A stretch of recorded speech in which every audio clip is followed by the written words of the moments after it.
Bonjour à tous, bienvenue dans Enjeux et priorités sur Bismart. Nous allons commencer avec notre premier invité, Adapta, qui est une solution d'approvisionnement de matières en B2B. Virginie Ducatillon, bonjour. Bonjour. Vous êtes fondatrice d'Adapta et vous dénichez des trésors dans les stocks dormants de l'industrie de luxe.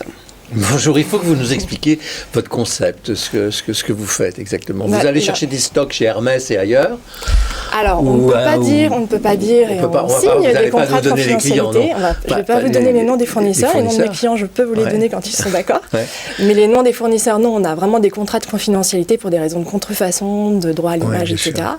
Mais on donne à chaque fois la traçabilité sur les noms des fournisseurs et des producteurs des matières. Donc vous allez chercher ces stocks-là qui sont inutilisés, ils sont dormants. Ils sont dormants. Donc ils seront détruits.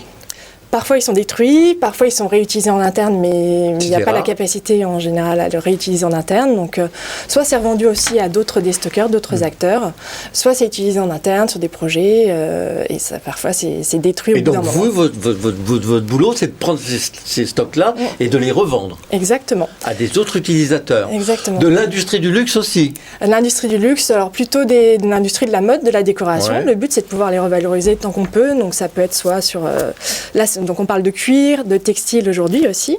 Donc ça va être sur la mode, des accessoires, du prêt-à-porter. Ça peut être aussi sur de la décoration, d'intérieur. Enfin voilà, le but c'est de revaloriser le maximum tout ça. Il y a un business de ça. C'est incroyable. Oui. Mais comment vous avez découvert ça alors? J'ai travaillé auparavant dans des maisons de luxe justement, en développement de collections en maroquinerie.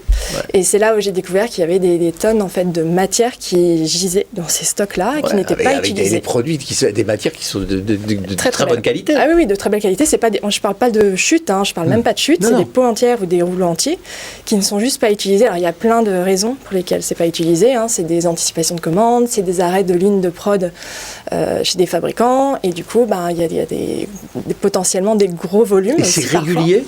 C'est régulier. En fait, c'est structurel, malheureusement, aussi au process de la mode, parce qu'on est obligé d'anticiper en fait des commandes. C'est lié au concept même de la mode. Alors, au process actuel.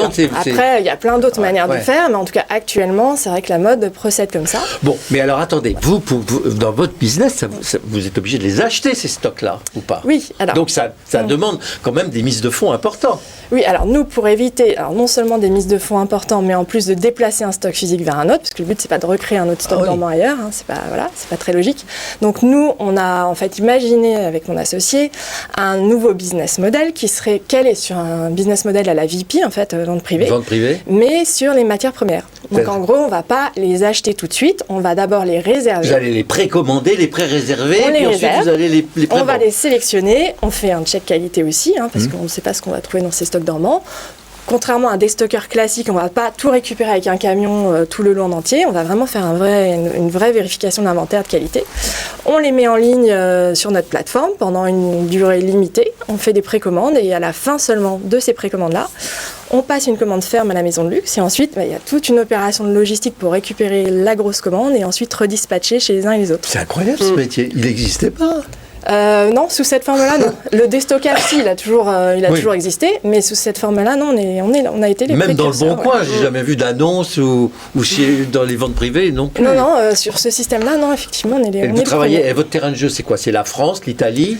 C'est la France. Alors, côté approvisionnement pour récupérer les matières, pour l'instant, en France, parce qu'il y a déjà pas mal à faire avec la France, donc soit avec les maisons de luxe qui, elles, peuvent aussi avoir des matières européennes, ça peut être aussi du cuir ou des textiles européens, soit directement chez des producteurs aussi de tissus ou de cuir. Et côté client, après, ce sont des clients qui sont, alors pour l'instant, on est à l'international dans les pays francophones. Pour l'instant, le but du jeu, justement cette année, l'année prochaine, c'est de pouvoir un peu développer à l'international. Mais pour l'instant, c'est très, très français, un peu Belgique, Suisse, un peu d'Angleterre, d'Irlande. Ça existe depuis quand, alors, Depuis 2018. 2018, ouais. Virginie Ducatillon, Adapta, c'est un site marchand?